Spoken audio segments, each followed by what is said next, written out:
Students. और हम लोग अभी क्लास जो अपलोड करने वाले हैं यूट्यूब पे, वह कल के यूट्यूब वाले क्लास पे रहेगा जो लाइव आए थे। और उसके लिए बहुत सारे छात्रों ने कॉल किया कि सर जो भी उसमें मैथमेटिक्स का पोर्शन है फिजिक्स में और केमिस्ट्री में वो हम लोगों को क्लियर नहीं हुआ है, तो कृपया करके आप क्लियर करा दीजिए। और आज तो संडे है तो वहाँ पे भी क्लास आज स्टार्ट नहीं हुआ है, संडे को क्लास आज बंद है।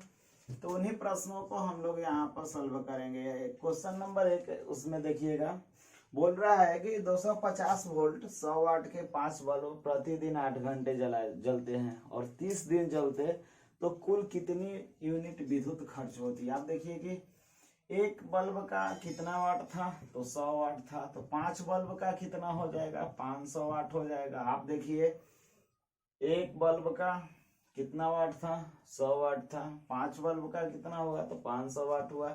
यही बल्ब 8 घंटे प्रतिदिन जलता तो 500 वाट गुणे 8 कितना वाट हो जाएगा, तो यह 4000 वाट हो जाएगा।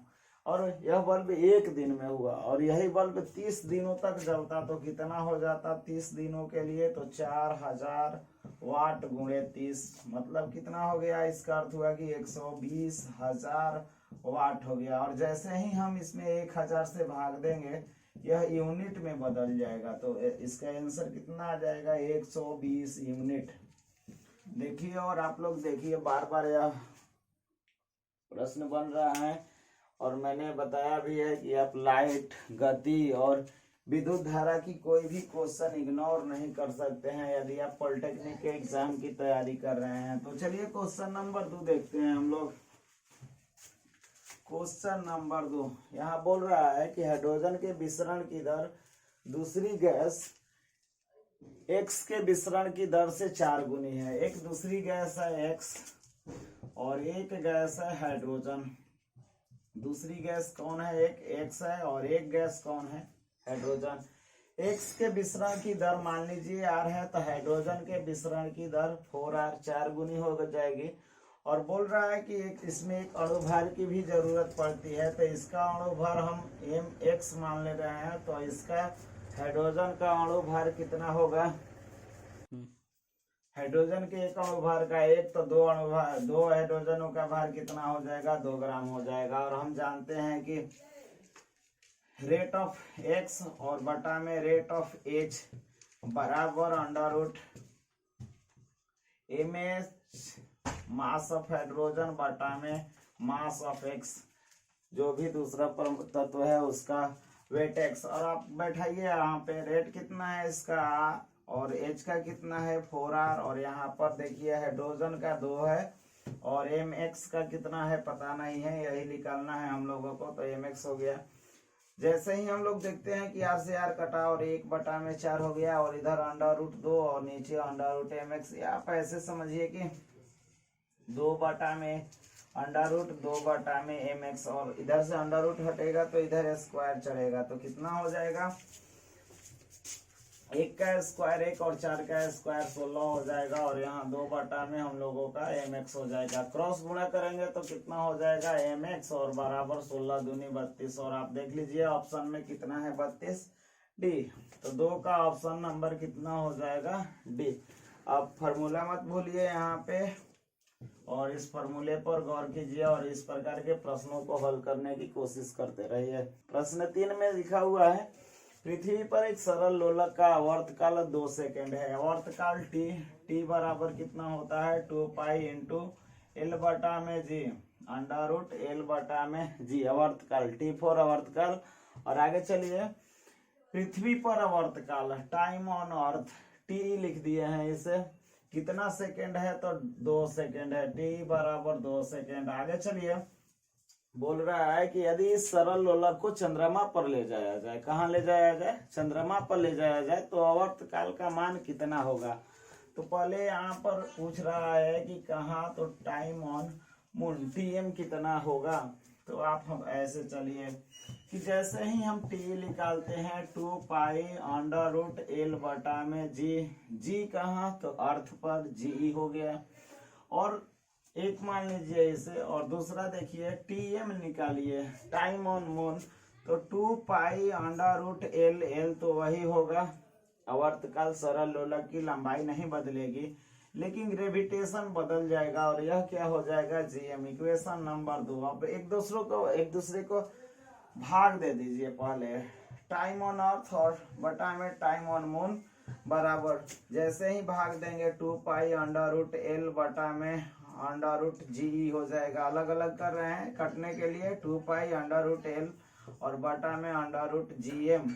और आप देखिए 2 पाई से 2 पाई कट गया, एल से एल कट गया, जी एम बटा जी एम ऊपर चला जाएगा और टी के जगह ऊपर कितना दिया है 2 सेकेंड और नीचे से देखिए टी एम और बराबर कितना बचा, तो अंडर रूट जी एम और बटा में अंडर रूट जी ई। तो एक बार में ही हम लोग लिख रहे हैं कि जी एम बटा में जी ई। थोड़ा सा आगे बढ़ते रहिए। जीएम कितना होता है, तो जीएम बराबर या पृथ्वी के गुरुत्वीय त्वरण का 1/6 होता है, तो जी बटा में 6 हो जाएगा यहाँ पर। तो हम क्या लिखेंगे, जी बटा में 6 और नीचे से भी है जी, लेकिन ये सब के सब अंडर रूट में है। तो आगे चलिए, जी से जी कट गया, कितना हुआ 1 बटा में अंडर रूट 6। और जैसे ही आगे बढ़ेंगे 1 का वर्गमूल 1 और अंडर रूट 6 का 6 क्रॉस गुणा करेंगे तो अंडर रूट 6 2 के साथ जाएगा, अर्थात टीएम बराबर 2 अंडर रूट 6। 2 अंडर रूट 6 2 गुणे अंडर रूट 6 का वैल्यू 2.43 या 2.44 आप ले लीजिए और गुणा कीजिए इसमें। तो कितना होता है 4 दूनी 8 88, 44 दूनी 88 और 2 दूनी 4, 4.88 ऑप्शन में मिला लीजिए 4.88। तो यहाँ पर 4.9 यूज किया है, तो आप भी 4.9 यूज कीजिए। Option number B. Question number 4 देखिए, बोल रहा है कि किसी मनुष्य के चश्मे की शक्ति +2 डाइऑप्टर है। कितना डाइऑप्टर है, +2 डाइऑप्टर है। तो प्लस संकेत यह बता रहा है कि लेंस उत्तल है। कौन सा लेंस है, उत्तल। और उत्तल से पता चलता है कि ये इसका प्रयोग दूर दृष्टि दोष के लिए किया जाता है। तो ऑप्शन नंबर बी हो जाएगा। क्वेश्चन नंबर 5 हम देखेंगे और यहाँ लिखा है संवेग तथा बल में संबंध है। संवेग और बल में संबंध ज्ञात करना, और हम जानते हैं F बराबर mv माइनस mu और बटा में t। जैसे ही क्रॉस गुणा करेंगे F गुणे t हो जाएगा और mv माइनस mu हो जाएगा। ऑप्शन नंबर डी आप देख लीजिए, ऑप्शन नंबर डी।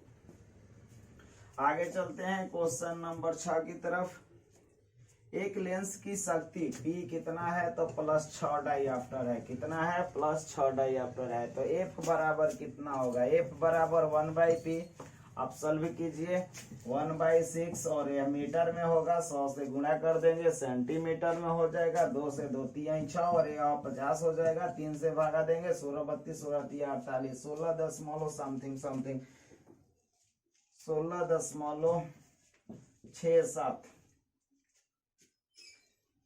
16.67 देख लीजिए। ऑप्शन नंबर सी।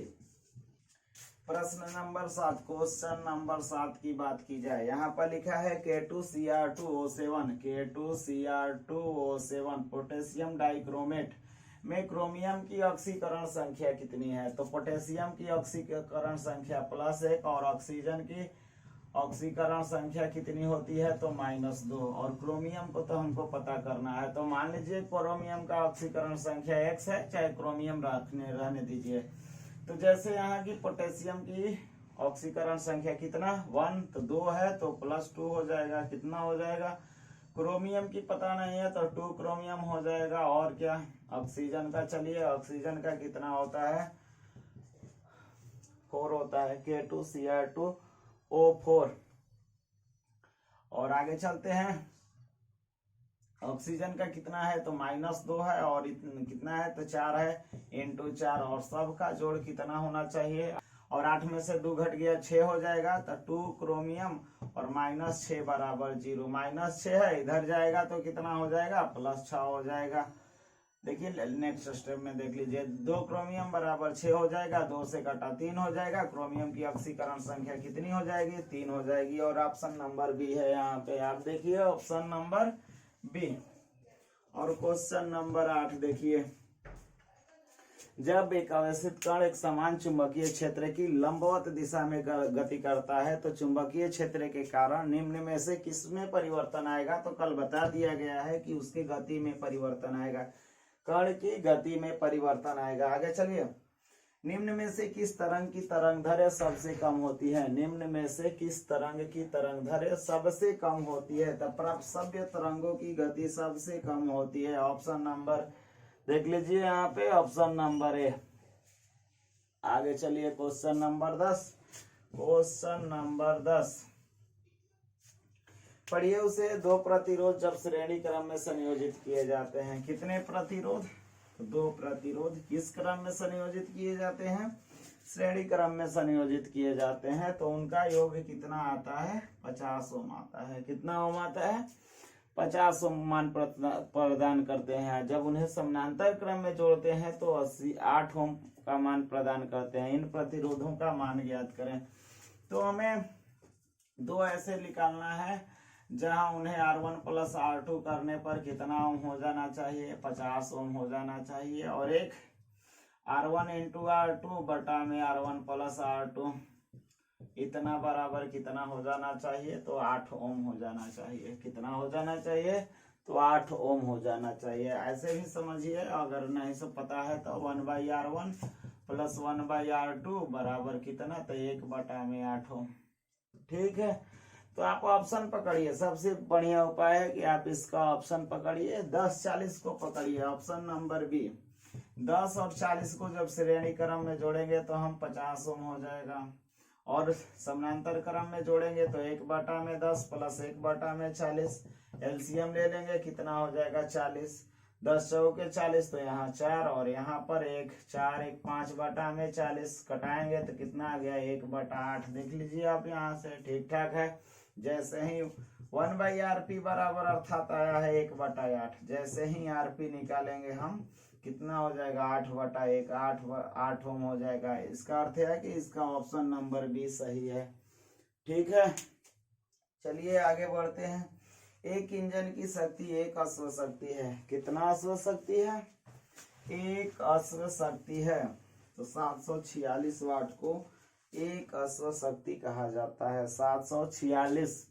तो इसका तात्पर्य क्या है? तो बोल रहा है कि इंजन 746 न्यूटन बल डाल सकता है। यह गलत है। बल की बात नहीं कर रहा है, यह कार्य की बात कर रहा है। आगे चलिए, कार्य करने की क्षमता की बात कर रहा है। इंजन द्वारा किए जाने वाले कार्य की दर क्या है? दर, क्षमता। कार्य करने की दर को क्षमता कहते हैं, शक्ति कहते हैं। तो 746 कितना? 746 जूल प्रति सेकंड से है। कार्य करने की दर कितनी है? 746 जूल प्रति सेकंड है। Option number B. आगे चलिए, किसी बिंदु पर किसी वस्तु से आने वाले ऊष्मीय विकिरण की तीव्रता, वस्तु से बिंदु की, तो विकिरण जितना दूर होता जाएगा उसकी विकिरण की तीव्रता कम होती चली जाएगी। तो यह दूरी के वर्ग के व्युत्क्रमानुपाती होगी। Option number D. अब क्वेश्चन नंबर 12 है और इसका ऑप्शन क्या हुआ है? तो दूरी के वर्ग के व्युत्क्रमानुपाती होगी। आगे चलिए, क्वेश्चन नंबर 13 पढ़िए। कह रहा है कि 1 HP कितने वाट के तुल्य है? 1 HP आप याद रखिए, 1 HP बराबर 746 वाट। 1 HP बराबर 746 वाट। चलिए अगला क्वेश्चन, 12 के बाद अब 13 हो गया। ये तो 13 था। ठीक है, आप 14 देखिए। 14 में क्या बोल रहा है? तालाब के किनारे खड़ा व्यक्ति तालाब की तली पर मछली को देखता है। किसको देखता है? मछली को देखता है। और बोल रहा है कि मछली को शूट करने के लिए निशान लगाना होगा। तो मछली के नीचे निशान लगाना चाहिए, क्योंकि अपवर्तन के कारण मछली अपने सतह से ऊपर नजर आती है। ठीक है, तो कहाँ लगाना होगा? तो मछली से कुछ नीचे। ऑप्शन नंबर बी, 14 का ऑप्शन नंबर बी। आगे चलिए, 15 क्वेश्चन नंबर 15 देखिए। एक प्रकाश की किरण वायु से द्रव में जाती है। कहाँ जाती है? तो वायु से द्रव में जाती है तो 15 डिग्री के कोण पर विचलित हो जाती है। देखिए ये वायु है और नीचे जो हुआ वो इसमें द्रव भरा हुआ है।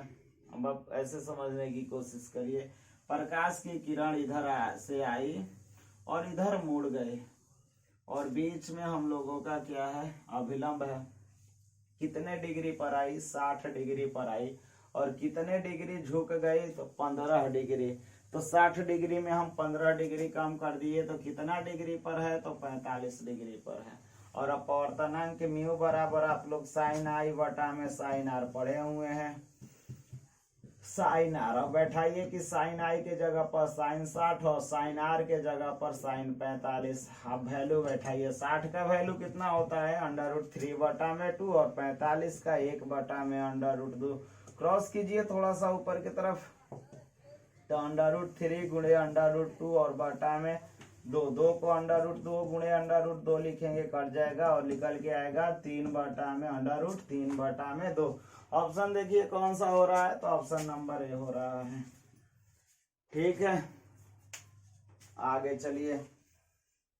प्रतिरोध की इकाई होती है, प्रतिरोध को हम ओम में मापते हैं। किस में मापते हैं, ओम में मापते हैं। तो देख लीजिए 16 का ऑप्शन नंबर बी, 16 का ऑप्शन नंबर बी। प्रतिरोध की इकाई होती है, क्या होती है, तो ओम होती है। क्वेश्चन नंबर 17 देखिए, क्वेश्चन नंबर 17 देखिए, बोल रहा है 5 ओम, 10 ओम और 15 ओम के 3 प्रतिरोधों को समानांतर में जोड़ने पर, किस क्रम में जोड़ रहा है, समानांतर में। तो 1/5 हो जाएगा, 1/10 हो जाएगा, प्लस 1/15 हो जाएगा। और एलसीएम लेंगे तो इसका एलसीएम 30 हो जाएगा, 6 हो जाएगा, 10 3 30 और 2 6 3 9 2 11 बटा में 30। और यह कितना है, 1/RP होता है। जैसे ही आरपी ऊपर जाएगा, आरपी निकालेंगे, 30 बटा में 11 ओम हो जाएगा। आप देखिए ऑप्शन मिलाइए कौन सा हो रहा है, 30/11 ऑप्शन नंबर सी। चलिए आगे चलिए, 18 देखिए, क्वेश्चन नंबर 18 देखिए। किसी तार का प्रतिरोध इनमें से किस पर निर्भर नहीं करता है। एक, तार की लंबाई पर, तो तार की लंबाई पर प्रतिरोध निर्भर करता है। यदि लंबाई बढ़ा दिया जाए तो प्रतिरोध भी बढ़ जाएगा। बी, तार के अनुप्रस्थ काट के क्षेत्रफल पर, तो इस पर भी निर्भर करता है। यदि तार के अनुप्रस्थ काट का क्षेत्रफल बढ़ाया जाए तो प्रतिरोध जो है घटता जाता है। आगे चलिए, सी, तापमान पर, तो तापमान पर भी निर्भर करता है। डी देखिए, आर्द्रता पर, तो इसे ठंडा, आर्द्रता पर मतलब कि वायुमंडल कैसा है, इस पर यह निर्भर नहीं करता। 18 का ऑप्शन नंबर डी, 18 का ऑप्शन नंबर डी। आर्द्रता पर किसी तार का प्रतिरोध निर्भर नहीं करता है। क्वेश्चन नंबर 9 देखिए, एक अवतल दर्पण द्वारा वास्तविक एवं बराबर प्रतिबिंब, अवतल दर्पण में बराबर प्रतिबिंब प्राप्त करने के लिए आपको वस्तु को वक्रता केंद्र पर रखनी चाहिए। कहाँ रखनी चाहिए, दर्पण के वक्रता केंद्र पर रखनी चाहिए। अवतल दर्पण के वक्रता केंद्र पर रखनी चाहिए। तो ऑप्शन नंबर सी देख लीजिए, वहां लिखा है कि वस्तु वक्रता केंद्र पर हो। तो यदि वस्तु को वक्रता केंद्र पर रखा जाए तो उसका प्रतिबिंब वास्तविक और उसके बराबर बनता है। क्वेश्चन नंबर 20 देखिए, लेजर का विस्तृत रूप क्या है, तो लाइट एम्प्लीफिकेशन। लेजर का पूर्ण रूप क्या है, तो light amplification by stimulated emission of radiation. Option number A, 20 का ऑप्शन नंबर ए। 21 देखिए, एक अमीटर को हमेशा जोड़ा जाता है, एक अमीटर को हमेशा जोड़ा जाता है। तो अमीटर को श्रेणी क्रम में जोड़ा जाता है। अमीटर को किस क्रम में जोड़ा जाता है, तो श्रेणी क्रम में जोड़ा जाता है, श्रेणी क्रम में जोड़ा जाता है। अमीटर को किस क्रम में, तो श्रेणी क्रम में जोड़ा जाता है। वहीं वोल्टमीटर को समानांतर क्रम में जोड़ा जाता है। कौन से क्रम में जोड़ा जाता है, तो समानांतर क्रम में। देख लिए, श्रेणी और समानांतर ऑप्शन नंबर डी में दिया हुआ है। प्रश्न नंबर 21 का ऑप्शन नंबर डी। चलिए 22 देखिए, एक बांध में जमे पानी में कौन सी ऊर्जा होती है। एक बांध में जमे हुए पानी में कौन सी ऊर्जा होती है, तो स्थितिज ऊर्जा होती है, क्योंकि वहां पानी जो है स्थिर होता है। ऑप्शन नंबर सी देख लीजिए और मिला लीजिए, 22 का ऑप्शन नंबर सी स्थितिज ऊर्जा, स्थितिज ऊर्जा। तो क्वेश्चन नंबर 23 देखिए, एक व्यक्ति रत्नों के ढेर से वास्तविक और कृत्रिम रत्नों को अलग करना चाहता है, तो उसे किस विकिरण का उपयोग करना चाहिए? तो उसे एक्स किरण का प्रयोग करना चाहिए। किस किरण का प्रयोग करना चाहिए? तो एक्स किरण का प्रयोग करना चाहिए। क्वेश्चन नंबर 23 और ऑप्शन नंबर सी। देखिए अब मिलाइए। क्वेश्चन नंबर 24 देखिए, दुग्ध मेखला का पता किसने लगाया था? दुग्ध मेखला का पता सबसे पहले गैलीलियो ने लगाया था। दुग्ध मेखला का पता सबसे पहले किसने लगाया? तो गैलीलियो ने लगाया। ऑप्शन नंबर सी। क्वेश्चन 25 की तरफ चलते हैं हम लोग। क्वेश्चन नंबर 25 की तरफ हम लोग चलते हैं और पढ़िए आप इसे। पानी के सापेक्ष एन वाटर दिया है, पानी के सापेक्ष हवा का अपवर्तनांक का पता लगाइए। यदि एन वाटर बराबर 4/3, तो हवा में अपवर्तनांक जैसे ही ए में निकालेंगे 4/3 को 3/4 कर देंगे, उलट देंगे।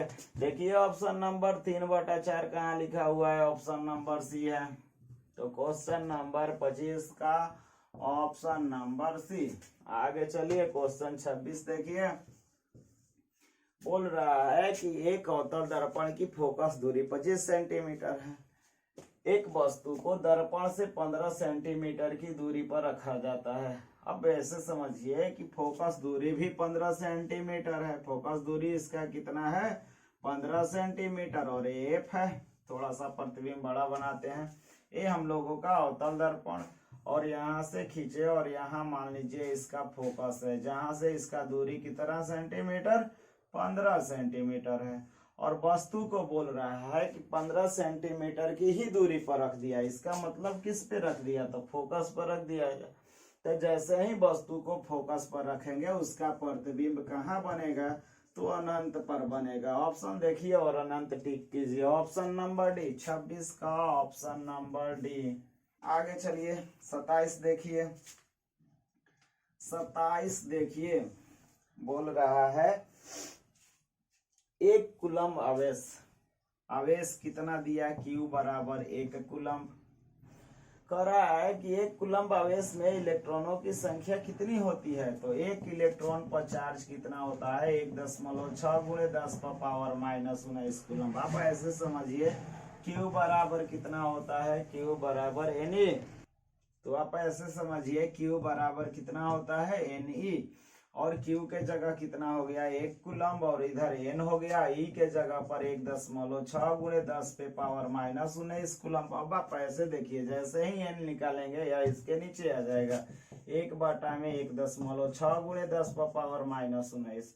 अब आगे चलिए कैलकुलेशन करते हैं। 1/1.6 और 10⁻⁻19 है, और ऊपर जाएगा तो 10⁻19 प्लस में हो जाएगा।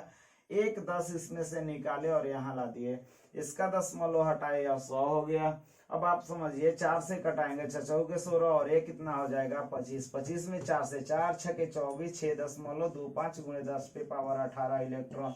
अब देखिए ऑप्शन नंबर कितना आया? तो हम लोगों का ऑप्शन नंबर कितना है? तो बी है। क्वेश्चन नंबर 28 देखिए, बोल रहा है यदि 12 ओम के प्रतिरोध से, प्रतिरोध कितना रखा? रेजिस्टेंस कितना रखा? 12 ओम रखा। 18 वोल्ट की बैटरी जोड़ दी जाए तो भी कितना रखा? 18 वोल्ट रखा। तो कितनी ऊर्जा का प्रवाह होगा? तो ऊर्जा निकालने के लिए बोल रहा है, और बगल में लिखा है धारा, विद्युत धारा आई पूछ रहा है। तो आई बराबर V बटा में R, V के जगह पर 18 बटा में 12, 6 से 6 दूनी 12 और 6 18, 3/2 मतलब 2 3 का आधा करेंगे 1.5 एम्पियर। आप ऑप्शन नंबर देखिए 1.5 एम्पियर ऑप्शन नंबर है। तो 28 का कौन सा हो गया? ऑप्शन नंबर ए हो गया। 28 का ऑप्शन नंबर ए।